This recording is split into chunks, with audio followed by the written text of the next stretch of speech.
everyone, welcome to Blush and Beyond, where we see the world through an artist's eyes and learn to express our own worlds. Today we are learning about the world of Claude Monet, one of the most famous artists in history. Look at this painting, Monet's Garden, one of his most famous paintings. It is so beautiful.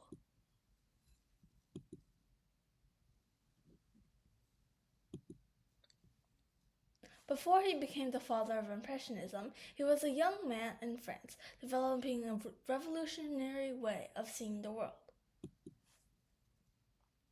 Did you know that Monet started his career as a caricaturist? Look at these two charcoal caricaturist drawings with exaggerated faces like large noses. Even as a teenager, he had a sharp eye for detail.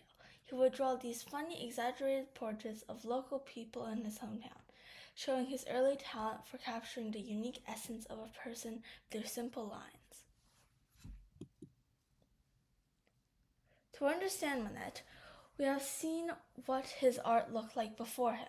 Traditional oil paintings were often dark and very realistic, focusing on clear details and perfect forms. Just like this one. It is a traditional dark detailed oil painting of a forest with a sheep. But on April 15th of 1874, a group of painters in Paris decided to challenge this official style by exhibiting works that had been rejected by the traditional art world. Claude Monet exhibited an oil painting titled Impression Sunrise, which has been ridiculed by critics at the time, saying the painting, like its title, Impression, was merely painted by impression. Thus, the group of painters began to call themselves the Impressionists. So what makes a painting Impressionism? Impressionism began in France around the 1860s. This style focuses on light color rather than clear outlines. Some characteristics of this work from this painting, Medals at the Gervigny by Monet at 1888, a typical Impressionism work. The textures and colors here, instead of smooth lines, you see short, thick brushstrokes that capture the feeling of a scene.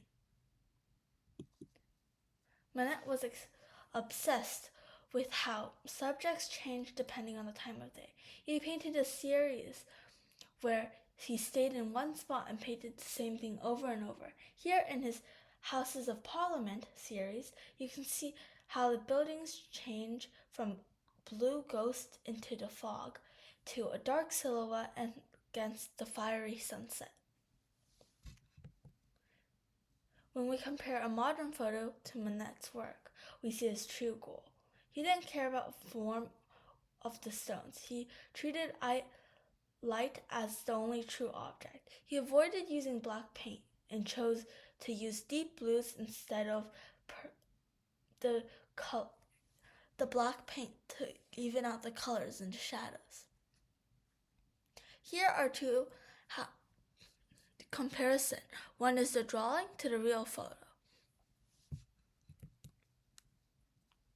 Even shaded areas exhibit color through lower brightness and saturation, using purple and blue instead of the traditional black. You can also see from Monet's painting, Water Lilies in 1916. There is no shaded area using the traditional black, only deep blues and purples. Impressionist artists like to paint outdoors.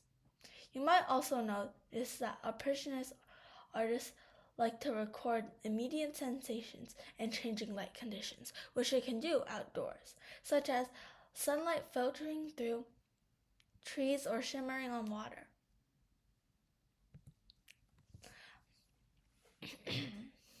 From 1890 onwards, Monet created a series of paintings depicted the instantaneous changes in light on objects in natural landscapes.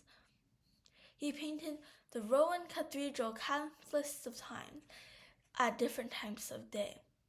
Rouen Cathedral is a Gothic stone building, naturally gray, but appears different hazy shades to vary light and shadows at different times and angles. Monet focused on the treatment of color and light. In this series, one can see the rich colors of changing seasons, from sunlight to dusk, or the various light effects from summer, winter, to snow. Here are some photos of the Rouen Cathedral. We have the one from in the morning, in sunrise, and at noon. He painted this multiple of times. The building is made of gray stone, but appears to have different colors, differing at the light. There's a hazy pink in the background and a deep blues during the morning. The sunrise, it's a golden looking accents with blue shadows, and at noon it's this orangish green yellow color with hints of red and a dark blue base, and at night it's a light yellow color with the same dark blue base. He wanted to show that nothing has a fixed color, it all depends on light. In his Haystack series, Monet moved beyond time of day to capture the changing seasons. We can see that the rich, warm colors of the summer and the bright, cold light reflecting on the winter snow. He often painted these outdoors to catch the light exactly as it hit the fields. His greatest work, Giverny. In 1883, Monet moved to Giverny, where he spent the rest of his life. He spent over 20 years building meticulous designing gardens. His garden in Giverny was a significant inspiration for his art. Monet spent more than 20 years building and painting his gardens, like I said before. Here are some photos of the water lilies. Water lilies, their visual has various close-ups of water lilies' reflections. Toward the end of his life, Monet focused entirely on his pond.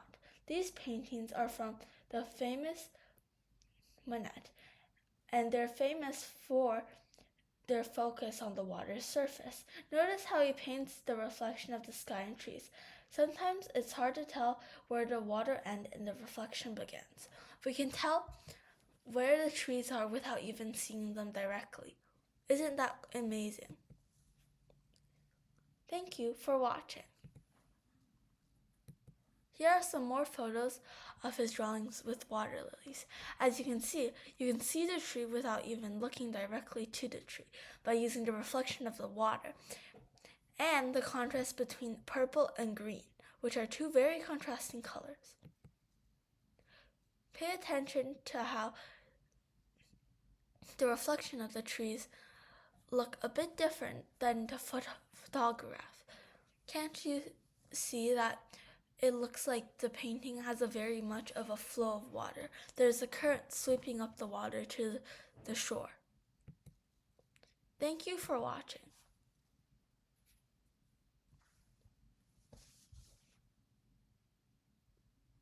Claude Monet showed us that the world is constantly changing, and beauty can be found in a single moment of light. Through his gardens and impressions, he changed the course of art history forever. Thank you for watching.